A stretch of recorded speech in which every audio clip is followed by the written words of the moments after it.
72 heures qui ont changé la donne. 3 jours, 3 fronts, 3 chocs stratégiques. Du 1er au 3 septembre 2025, la guerre a basculé. Et vous n'avez pas tout vu. Voici ce qui s'est vraiment passé sur le front. Pas les rumeurs, pas la propagande, mais les faits bruts, les cartes, les images, les bilans. Analysés, décryptés sans filtre. Kupiansk, les soldats russes filment le stade Spartak. La ville est-elle tombée? Volchansk, encerclé. La prochaine bataille de Kharkiv commence maintenant. Ismaël, 30 drones G-2 détruisent les oléoducs. L'Ukraine est-elle en train de perdre son carburant de guerre? Pokrovsk, la ville se déchire rue par rue. Qui tiendra le dernier mètre? On vous montrera. Les cartes tactiques mises à jour en temps réel. Les images satellites et les preuves terrain. L'analyse des pertes, des gains, des frappes stratégiques. Et surtout, ce que personne ne vous dit sur la prochaine phase de la guerre. La Russie joue l'usure. L'Ukraine joue la survie. L'Occident joue l'industrie. Mais sur le terrain, c'est l'enfer. Si vous voulez comprendre ce qui se passe vraiment, pas ce qu'on vous dit, abonnez-vous, activez la cloche. Parce que demain, le jour 1288, pourrait être celui de la rupture. C'est parti. Plongez dans les 3 jours qui ont façonné l'avenir du front. Résumé stratégique. Les 3 jours qui ont façonné le destin du front. 1er au 3 septembre 2025, jour 185 à 1287 du SVO. Le front en mouvement. Une guerre de siège moderne s'installe. Du 1er au 3 septembre 2025, la guerre en Ukraine est entrée dans une phase de grande usure stratégique où chaque mètre gagné coûte du sang, du feu et des ressources. La Russie méthodique concentre ses efforts sur des axes clés pour briser la logistique, l'industrie et le moral ukrainien, tandis que Kiev, soutenu par un Occident en surchauffe industrielle, tient, mais vacille. Points chaud. Analyse tactique et stratégique. Pokrovsk, la bataille urbaine qui décide de tout. Avancée russe continue le long de l'axe. Shevchenko vers la gare. Objectif logistique vital. Troyanda. Ukrainiens résistent héroïquement, mais perdent du terrain jour après jour. Udachne et Novokonomichne. Contre-attaque désespérée repoussée. Réserves épuisées. Chakovo et Sofivka. Enjeu décisif. La vallée devient un goulot d'étranglement. Pokrovsk se fragmente. La ville agonise sous les obus, mais ne tombe pas encore. Symbole de la résistance ukrainienne. Konstantinivka, la vallée du destin. Poltavka, Rusinyar. Russes progressent méthodiquement. Terrain gagné. Position consolidée. Klebanbek et Nelepivka. Poche en cours de nettoyage. Encerclement tactique en gestation. Frappes aériennes dévastatrices. Dépôts d'artillerie pulvérisés. 4 FAB en un seul raid. La logistique ukrainienne saigne. Konstantinivka devient le cœur battant d'une guerre d'attrition. Krasnolimansk, l'encerclement silencieux. Chandriolov, Derilovo, Novoselivka, mouvement enveloppant vers l'Oskil. Zarechne-Sredne, guerre urbaine totale, pas de front, que du chaos. Klushchenkov, nouvelle pression. L'étau se resserre vers l'est, objectif clair. Couper les lignes de ravitaillement vers Seversk-Liman. La Russie joue l'encerclement à long terme. Kupiansk, la ville qui bascule. Sobolevka contournée. Radkivka prise. Route vers Tchouaïev sous contrôle. Images officielles russes. Troupes au stade. Spartak est à l'hôtel. 2 villes. Symbolique forte. Combat urbain sanglant. La ville ne tombe pas d'un bloc mais se délite.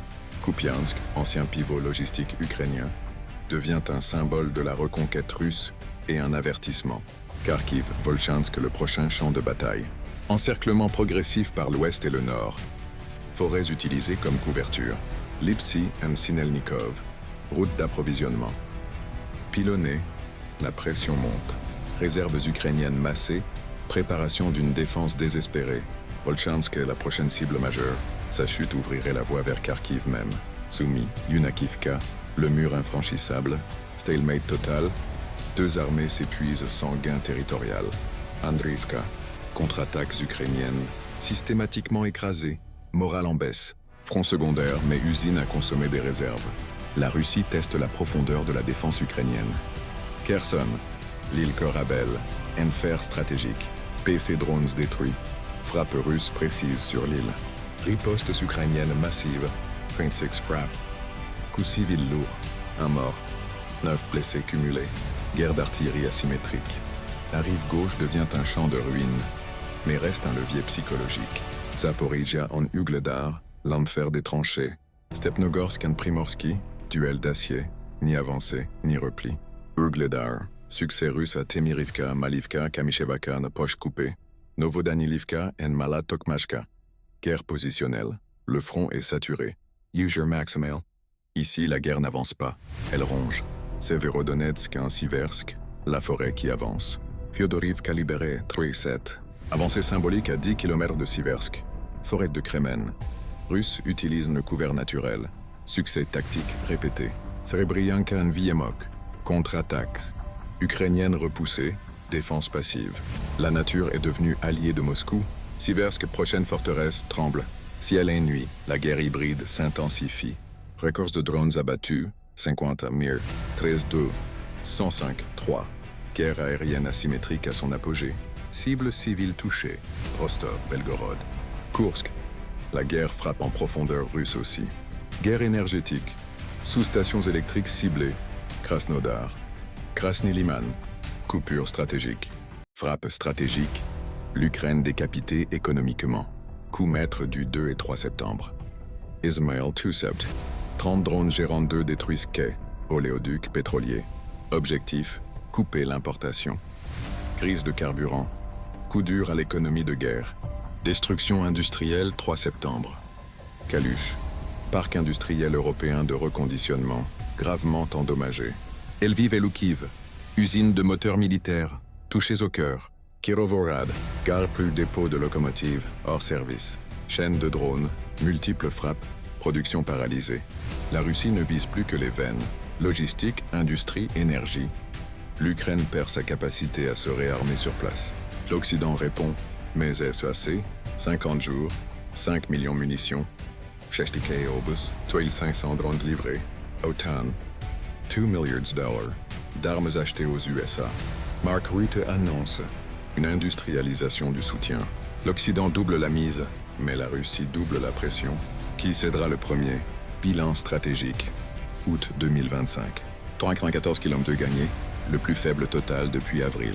Pas d'effondrement, mais une concentration extrême sur Pokrovsk, Ugledar-Kupiansk. La Russie ne cherche plus la percée, elle cherche l'épuisement. Méthode. Encerclement, bombardement, asphyxie. Perspective. Le 4 septembre et au-delà. Kupiansk est en train de tomber. Volchansk est encerclé. Prochaine bataille décisive. L'industrie ukrainienne. Brûle. Kiev dépendra bientôt entièrement de l'Occident. Les réserves humaines s'amenuisent. Des deux côtés. La question n'est plus qui avance, mais qui tiendra le plus longtemps. Conclusion.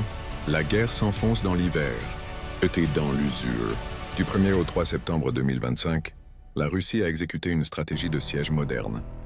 Frapper l'arrière, usines, rails, énergie. Étrangler les nœuds logistiques, Pokrovsk, Konstantinivka. Encercler les villes, Kupiansk, Volchansk. User les réserves, Yunakivka, Ugledar. L'Ukraine tient, mais chaque jour coûte plus cher. L'Occident envoie des armes, mais pas d'hommes. Et sur le terrain, la volonté humaine est la dernière ligne de défense. Jour 1288. La rupture est proche. Sous les cendres, le feu couve encore. Mais pour combien de temps? La guerre ne finit pas. Par contre, elle implose et nous.